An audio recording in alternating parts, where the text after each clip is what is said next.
Welcome everybody to Writing Workshop Wednesdays in the Nature Journal Club. This is our weekly workshop to focus on using words and stories in our nature journals. So we're here to learn more about nature, but while we're at it, we'll also learning more about ourselves and how to express ourselves. And this is a completely no pressure, no judgment zone. Our only rule here is to be kind to each other. Excuse me. And my name is Rebecca Rolnick. I'm from Syracuse, New York, the traditional territory of the Onondaga Nation. And today I am thankful for there is a specific spot near my house that I think of when I think about our topic today. And so I'm thankful that I had the chance to go on a little walk there this morning. So everybody take a minute to grab some paper, something to write with. You can also use a voice recorder if you like. So we will be doing some writing today. So maybe give me a little thumbs up when everybody is ready, when you've got what you need. I'll just wait a few more seconds to let people get settled and get what you need. Oh, cool. One of you grew up near Syracuse. So welcome from Ohio, San Francisco, Oregon, Houston, Kansas, and everywhere else that you're coming from.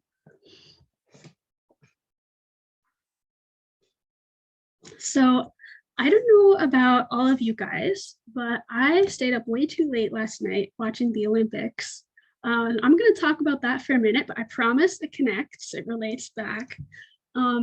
So personally, my favorite was watching in the figure skating. There was a skater from the US named Mariah Bell, and partly why she was my favorite is because, you know, she was just beaming while she was doing her routine. You know, she looked so happy. And, you know, it's not like that we have to all be happy all of the time. It's not what I'm saying. You know, we all experience the full range of human emotions.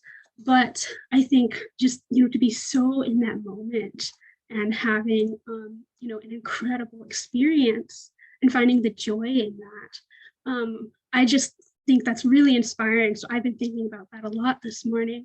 And so you might have seen Marley Pfeiffer posted a fun question in the Nature Journal Facebook group recently that said, you know, what event would you compete in the Nature Journal Olympics? And of course, there is no Nature Journal Olympics.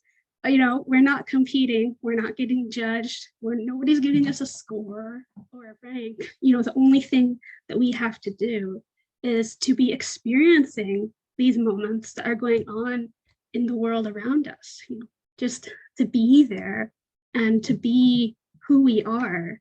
And sometimes we have the chance to share that spark of joy with each other. And so what I also think is incredible about the Olympics is, you know, how all of these people come together from all over the world. But what's even more incredible to me is how in the Nature Journal community, we're also coming together from all over the world. And we get to do this every single week, not just once every 4 years. So we do come from different places. Oh, hang on, I gotta let a couple of people in. We are coming from all different places, and that made us who we are. And, you know, where we come from is about more than just our nationalities, you know, so what are those places that made us who we are? So that's what we're going to dive into today. I'm going to take a sip of water. And if you're just getting here, go grab something to write with. So before we get to the writing part of our workshop today, I'm going to read a page from the book Braiding Sweetgrass by Robin Kimmerer. This is one of my very, very favorite books. I'm guessing it is for a lot of you too. We have a lot of people here today. Um, and so if you're not familiar, if you haven't read it, the subtitle of the book is Indigenous Wisdom, Scientific Knowledge, and the Teachings of Plants. So it's all about so Robin Kimmerer is a professor and botanist, actually taught at this college that I went to, teaches at the college that I went to. And so she's a scientist, but also she's an Indigenous woman and combines both of those perspectives. And so today I'm reading today's session was inspired by a passage from her book that I'm going to read. So she says, so this is from chapter 3, The Gift of Strawberries. I'm going to read this out loud. So she writes, I once heard Evan Peter, a Gwich'in man, a father, a husband, an environmental activist, and chief of Arctic Village, a small village in northeastern Alaska, introduce himself simply as a boy who was raised by a river. A description as smooth and slippery as a river rock. Did he mean only that he grew up near its banks? Or was the river responsible for rearing him, for teaching him the things he needed to live? Did it feed him, body and soul? Raised by a river. I suppose both meanings are true.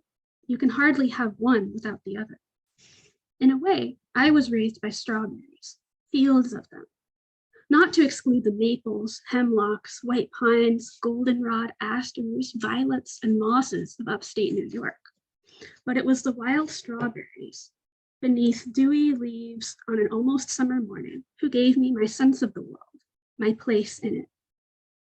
Behind our house were miles of old hayfields divided by stone walls, long abandoned from farming, but not yet grown up to forest. After the school bus chugged up our hill, I'd throw down my red-plaid book bag, change my clothes before my mother could think of a chore, and jump across the creek to go wandering in the goldenrod. And, if everybody could mute, please, that would be great. Our mental maps all had the landmarks we kids needed. The fort under the sumacs, the rock pile, the river, the big pine with branches so evenly spaced you could climb to the top as if it were a ladder, and the strawberry patches. And then she talks more about the strawberries, but I'm going to skip to one more paragraph, a couple pages later. She writes, gifts from the earth or each other establish a particular relationship, an obligation of sorts to give, to receive, and to reciprocate. The field gave to us, we gave to my dad, and we tried to give back to the strawberries. She was talking about picking the strawberries to give to make a cake for her dad. When the berry season was done, the plants would send out slender red runners to make new plants. Because I was fascinated by the way they would travel over the ground looking for good places to take root, I would weed out little patches of bare ground where the runners touched down. Sure enough, tiny little roots would emerge from the runner, and by the end of the season, there were even more plants ready to bloom under the next strawberry moon. No person taught us this. The strawberries showed us. Because they had given us a gift, an ongoing relationship opened between us. So that's the section from the book that I wanted to share with you today, and inspired this workshop because I thought that's a really interesting question to think about. Raised by a river, raised by strawberries. Each one of us probably has something like that. So what is the land or an aspect of the land that raised us? So I have some writing prompts for us. Before that, any thoughts, comments, questions, wonderings, literary analysis of what I just read before we go on?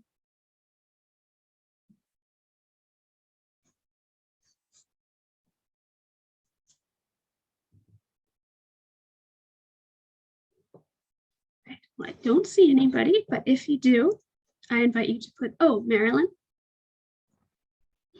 Yeah, I love her combination of science and nature and her Native American background. It gives such a interesting and refreshing perception.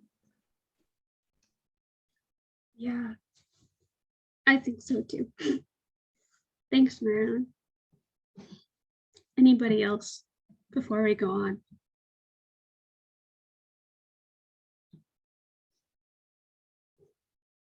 All right, well, again, if you think of anything you'd like to share or ask, you can just raise your hand or put that in the chat later. So my first question, I'm gonna put it on a timer for 5 minutes, and we can do some free writing. So if you're new here, or just as a reminder, I invite you to try writing just completely stream of consciousness, no editing as you write. Don't worry about using the perfect words. You can also don't worry about the spelling and grammar right now. And you can also just make bullet points, make lists, whatever is just going to get the thoughts out of your head and onto the paper. So my first question is for us to write and think about is, what is this whole idea of what does it mean to be raised in general? Thinking not necessarily about nature, maybe thinking about the human world, who raised us and who helped to make us who we are. Or if you're a kid here, that's a present tense, what's and so maybe this is your parents or guardians or a favorite teacher or grandparents or a mentor or a coach.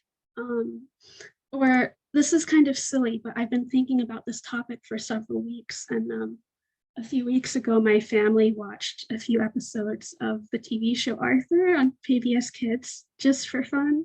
I watched that all the time growing up, and I was like, hey, this is actually kind of part of what raised me too, because it was such a big part of my upbringing, and I watch it almost every day, and it wasn't like some of the other kids shows that taught you about reading or math, but it taught us how to be a good person.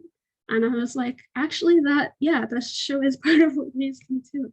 So it could be a person, it could be something, a story or something of media, just whatever this question means to you. Who or what helped to raise you, and what does that mean? Maureen?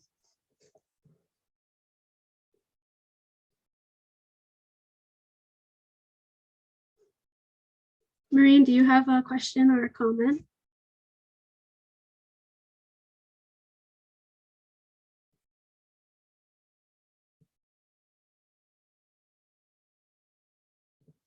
All right, well, if you do, happy to have you come unmute and ask and say something.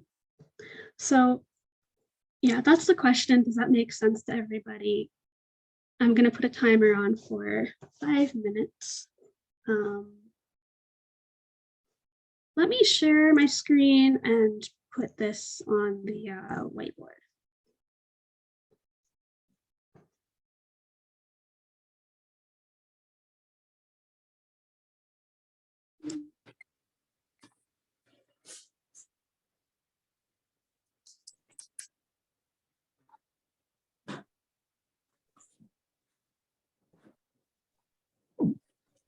Oh, hang on. It's not letting, oh, there we go.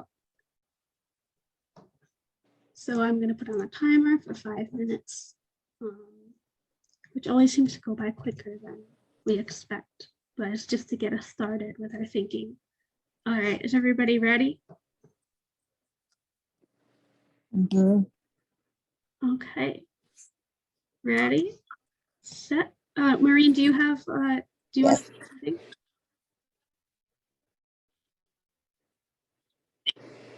Pardon me?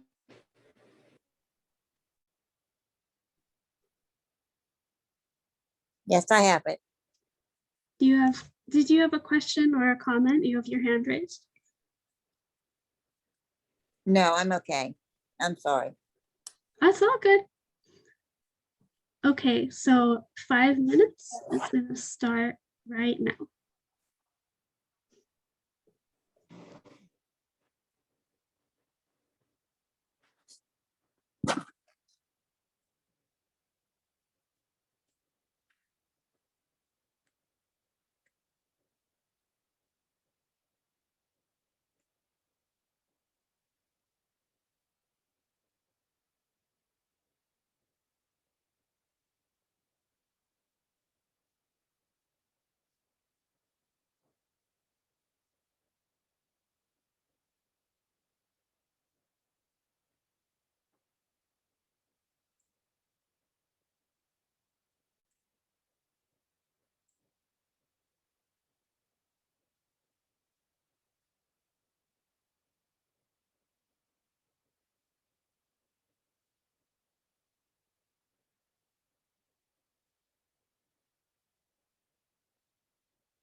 This is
Okay, the time is up. I meant to give a warning, but I was caught up in my own writing. So sorry about that.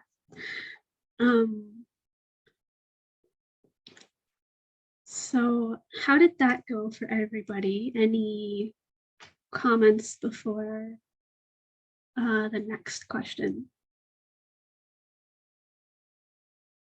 And there will be time for everybody who wants to share at the end of the workshop too. Linda? Good morning. I'll just share 2 sentences here. To raise can mean to cultivate. My mom cultivated the character traits of empathy and compassion in me. She did this by example and by her conversations with me. She always pointed out what could be the best motives of others and therefore was not critical of them. That's great. Thank you for sharing, Linda.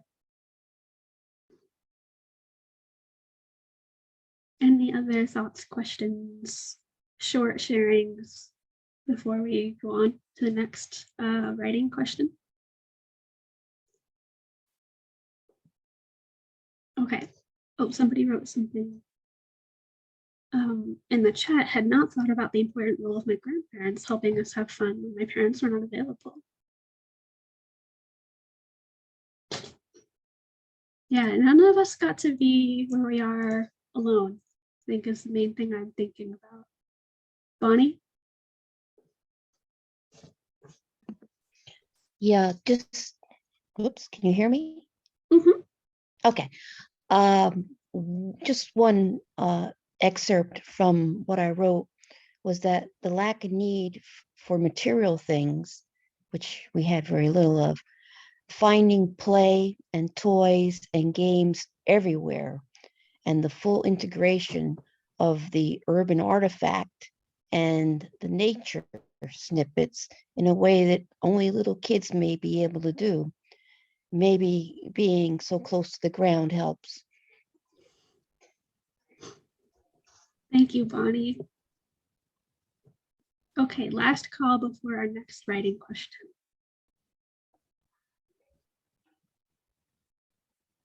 Okay, so the next question I'm going to put on a timer for 5 minutes is now turn your attention to what place or places, if there are multiple places you're thinking of, or maybe if you moved around, what places raised you? So what are those places? Not thinking yet about what did they teach you or how, but what are the places? What lands or what features of the landscape specifically? For right now, just think of what are those places, and can you describe them? Pulling in all of the senses that you can think of. And I just want to say, if you did grow up in a city or a suburb or someplace that you don't think of as wild, or you don't think of as part of nature, you can still think about how did the sense of that place contribute to you, and every single place is distinct and unique, even if it has a city built on it now. So you can think, for anywhere, you can think about what's the weather or the climate like. Is it rainy, windy, sunny, hot, humid, icy? Is it flat or hilly? Every place has geologic features that were created by the earth over millions of years. And even in a city, what kinds of nature were there, of plants and animals? Maybe there's street trees or ants in the sidewalk or anything like that. And yeah, just what living things were around too, any plants and animals, any birds that fly by. So just anything at all that you can think of that's a part of that place where you grew up. So does that make sense to everybody? Does anybody feel like they're going to be stuck, or do you have any questions before we start it? Okay, I'm going to put this on the whiteboard again. I'm gonna delete this one. Clear all my drawings. And there's the new question. So can everybody see that clearly? Okay. 5 more minutes, starting now.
10 seconds.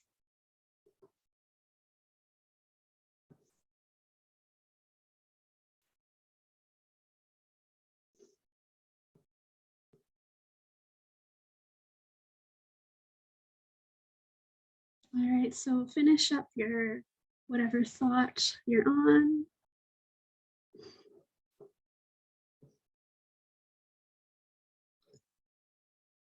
And yeah, how did that go for everybody? Any thoughts, comments on that section?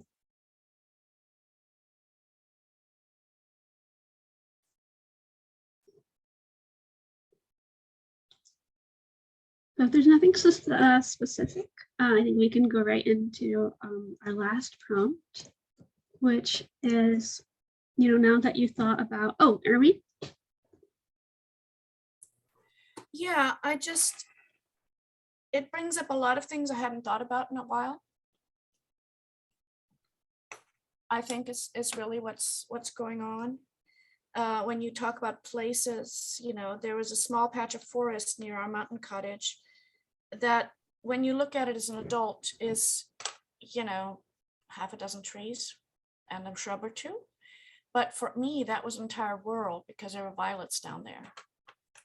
And so I could be very close to our cottage, but yet completely hidden from view. Yeah, thanks for sharing that. It's so true. As a kid, these little places can feel like a whole world. Bonnie? Yeah, just that I was raised in a city that had 350 years of development since the settlers, and it was all brick, concrete, cement, constant street lights. And from what I wrote, and some of it is what I said before, that I think as a small child, there's no separation between the city artifacts and nature with a capital N, no sense of the continuity or history of the place, because everything is of the now. And for all I knew, the slate sidewalk and the brick street had been there since the beginning of time. And the two places were the block that I grew up on and the park that was in our neighborhood. On summer nights, I caught lightning bugs and held them in my cupped hands as a lantern.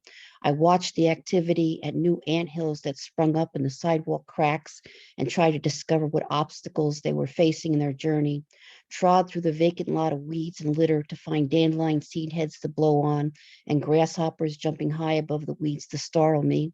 I put maple seed noses on, if you know, the sticky part, you open it up. Marveled at dead worms on the sidewalk after a big rain, kicked up shin-high piles of autumn leaves and collected acorns and horse chestnuts on my way to school.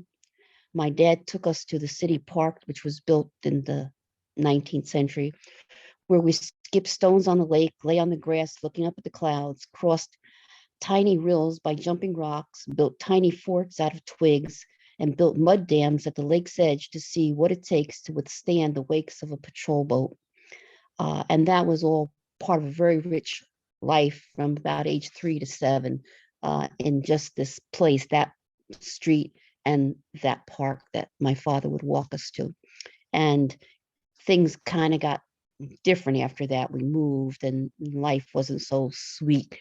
But even though all of that makes up who I am now, what happened then and then what happened after, it's this part that I hold on to very dearly, those years and those places and those things I did have enriched me even for the rest of my life. Thank you for sharing, Bonnie. Yeah, it sounds like you have really rich experiences there, even though it was in the city. Thank you. Okay, so my last prompt for us, unless anybody else wants to chime in really quick, is so now that you've thought about the places or the features of those places or the different plants and animals, and think about which ones feel the most meaningful and most impactful to you. And, what did you learn from them about how to be in the world?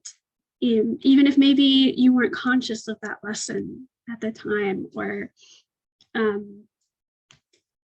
or what did those experiences mean to you? How did they make you, in a way, who you are?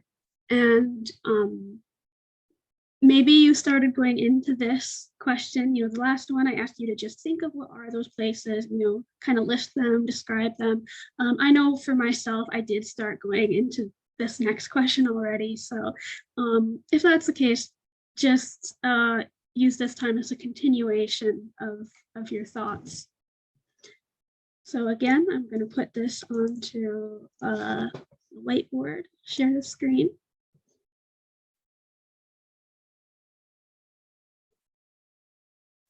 And then I'm going to put the timer on for 5 more minutes. Ready, set, go.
About a minute left.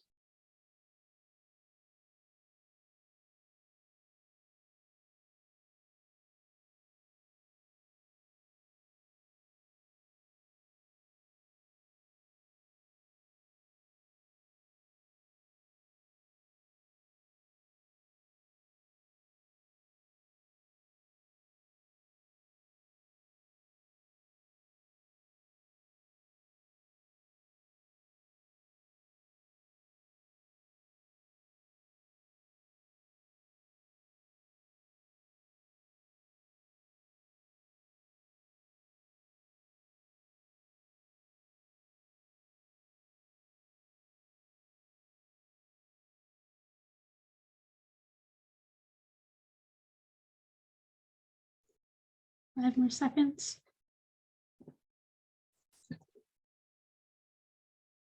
All right, now try to wrap up whatever thought you're on.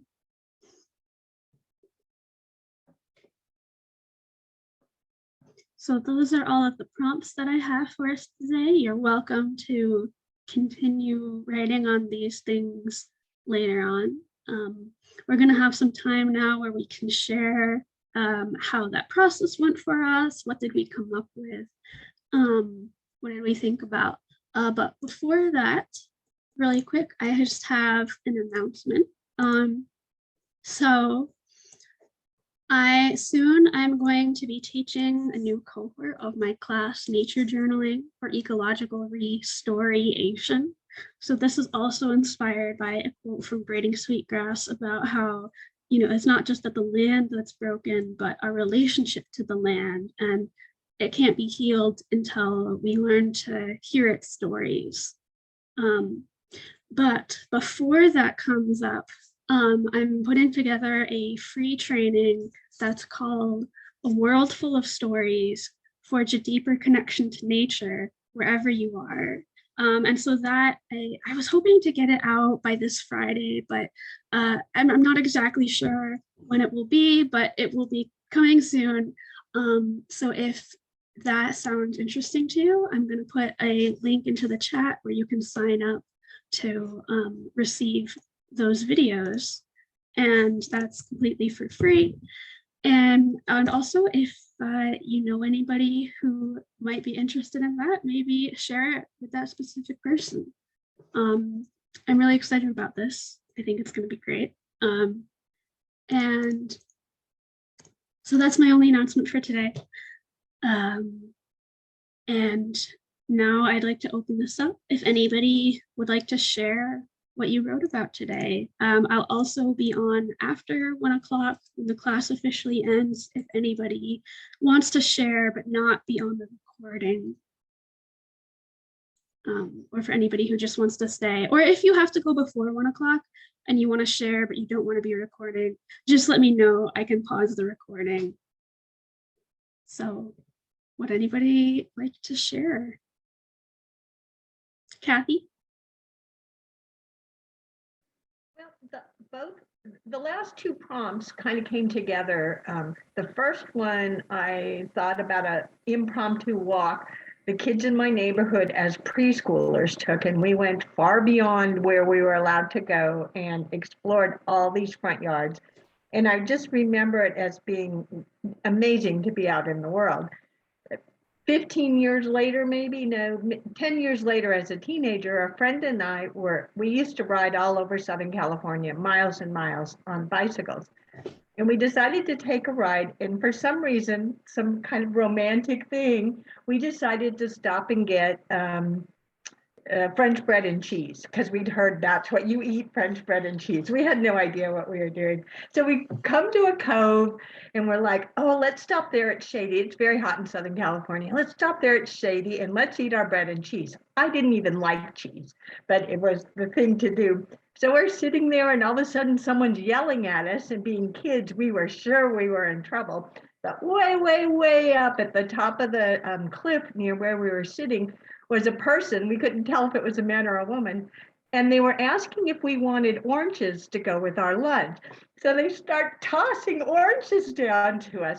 So both of those events were completely unexpected, unscripted, never And both of them would not have happened if we hadn't been outside seeing what we could see. And that's still what I do.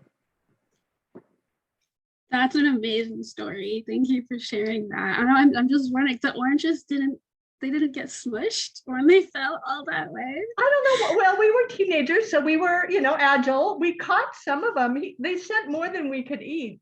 I think it was as fun for them as for us. It was just, and I'm sure it just occurred to them in the moment. They had orange trees in their backyard. So it was like, what are those hippie kids doing down there? And then it's like, well, maybe they're eating. And the whole thing was just such a wonderful moment. I still have that friend, and we still both remember that as one of the best things that ever happened to us.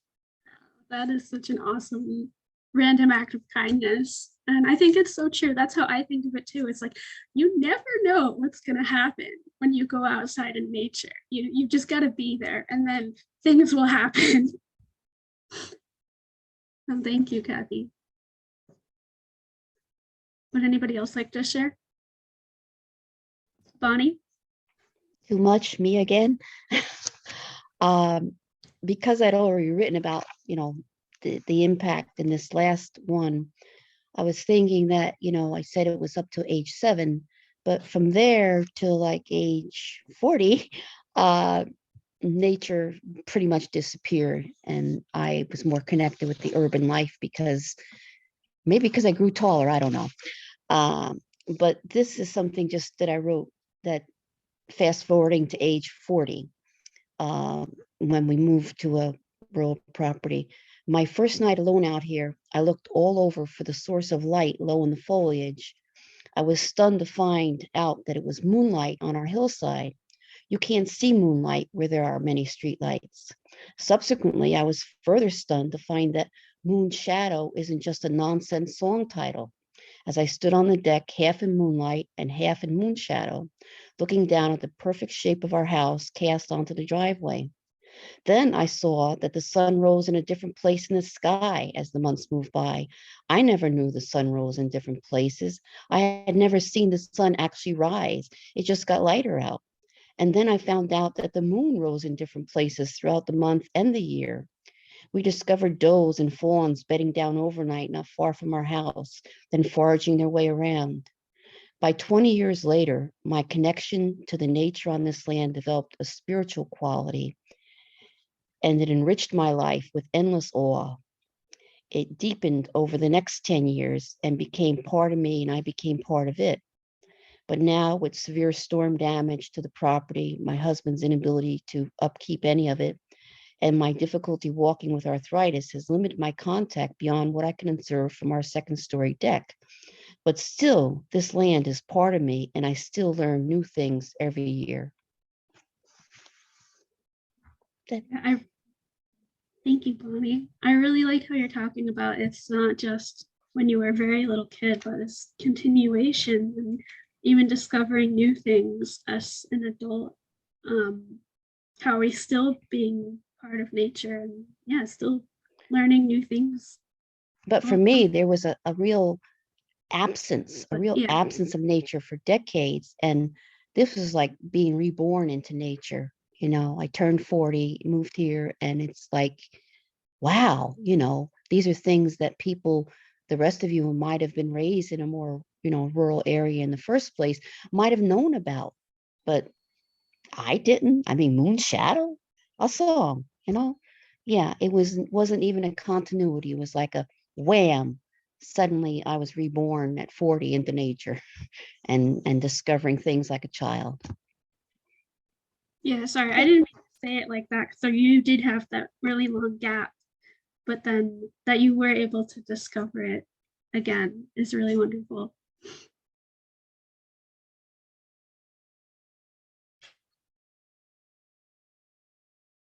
Would anyone else like to share? Marilyn? Yeah, I have written before about your first prompt or two, but I liked your last prompt because it brought everything together. And this is some of what I wrote. I learned to be a venturesome and curious, a desire to explore, observe, and learn from our forays into the woods and along the creek. I felt freedom to explore nature and the world. My only limit was to be home by supper time. I learned to help and care for each other from the gang of all of us kids in the town or the neighborhood, all ages running and playing together all summer long, playing freeze tag, whether in a bean field behind our house or an empty parking lot next door. I learned community, living with children and adults. That's basically it. Thank you, Marilyn. Yeah, I think we're saying about community and caring for each other. All those experiences running around, just had to be back by dinner. And so we've got a few minutes left. Who else would like to share? I see Ermi and then Leslie. Yeah, I was looking at, what was most meaningful or what did I learn? And I didn't learn any lessons so much as just being comfortable in nature and being comfortable with myself. I think that was and so I consider that more like a background, sort of a basis, almost like when you think about trees, they have soil. So that's kind of what I'm thinking about. Cool, yeah. Maybe it wasn't a specific like life lesson or moral or something, but it's that experience is kind of like that gives you some place to have roots metaphorically in your life. Leslie, would you like to share? Hi. So yeah, when I think it was place, and let me see. So anyways, my writing is very choppy, but That's okay. so I started the 15th house, which is where I lived, one of the places I lived in Columbus, Ohio, on Ohio State campus where my mom worked. So fraternity sorority row, which is a street we lived on. And I just remember sounds of students and their music coming out of their houses surrounding us. My cat Scarlett's stomping ground was that area. I remember tons of ivy in the landscape around our house. We lived right down the street from what they called the Oval on Ohio State campus. And we had our favorite tree that we climbed, and around a lake that was in front of the main campus library. The lake was called Mirror Lake, and we had our own fort there.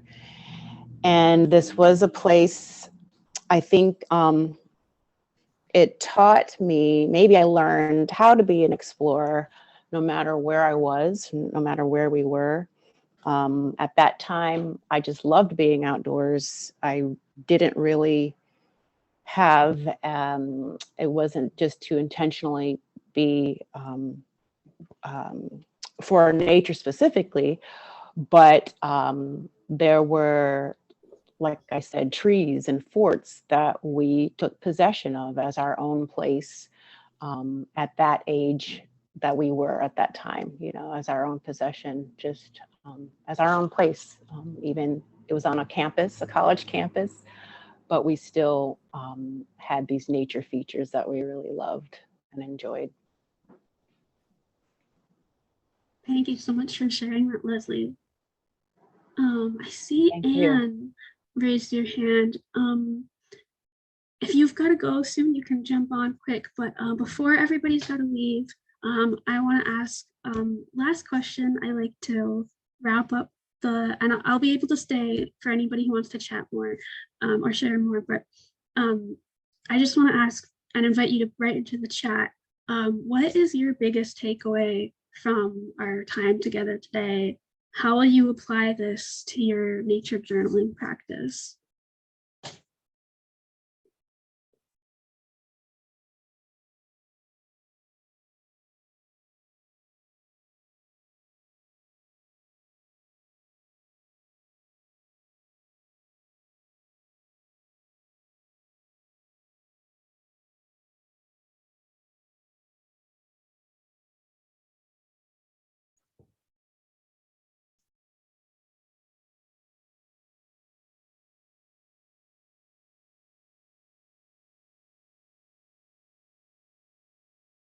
So my question is, what is your biggest takeaway from the workshop today? And how would you apply what we did here to your own nature journaling practice? I'll put that in the chat just in case anybody wants to see that. So we got from the chat,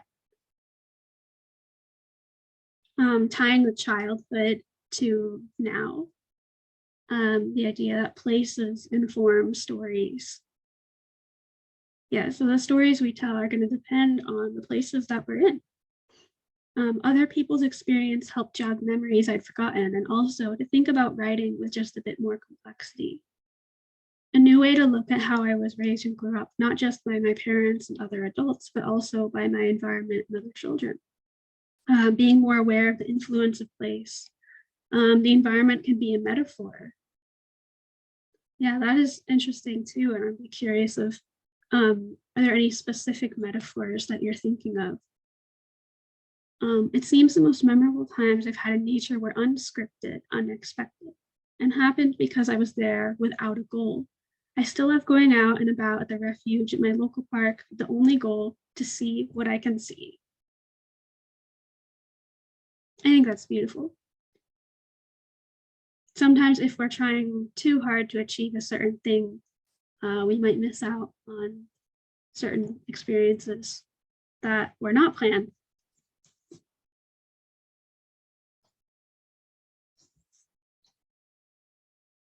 So yeah, thank you again for everybody being here today. If you're interested in the free event I have coming up, you can sign up for that.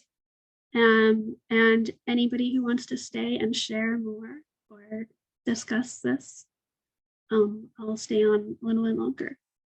Somebody else wrote in the chat, I'm much more aware of what shaped my past, but I will take away honoring those places that taught me such important lessons. I will also monitor what is happening in nature now for its lessons.